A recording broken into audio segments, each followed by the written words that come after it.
Pastor Matthew Stuckey here, and I wanted to explain to you 1 Timothy chapter 4, verse 12 in this video. This is a very commonly quoted phrase in the Bible, "Let no man despise thy youth."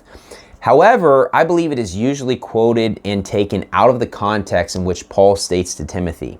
Usually the way people look at this is, hey, don't let anybody look down on you simply because you're young or less experienced. Simply being young does not mean that you are incorrect. Now, that is obviously true, and I think all of us have dealt with people that have looked down on us because of our age or experience. I had somebody on a comment on a video the other day despising my youth, thinking that I'm super young, and it's like, man, I'm 40 years old. I'm not that young.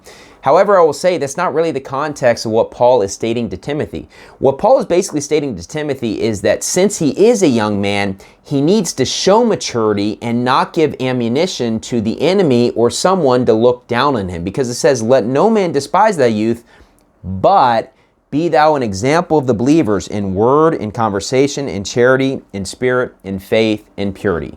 And so what Paul is actually stating to Timothy is that since he's a young person, even above other people, he needs to have maturity in his life and be an example, because you don't want to give ammunition to anyone to attack you. Obviously, all of us should seek to be blameless, and if you're a spiritual leader, it's a requirement to be blameless and spotless. But if you are younger, people are naturally going to look down on you and just think that you're immature. Even above other people, you need to show maturity if you're a young person to basically prove yourself, because people are already going to despise your youth. They're already looking for something to chip away at you for. So basically, do not give them any ammunition. So when the Bible says, let no man despise thy youth, what Paul is actually stating to Timothy is to lead your life by example and show maturity, so you do not give ammunition to the enemy to actually look down on you. Thank you, and God bless.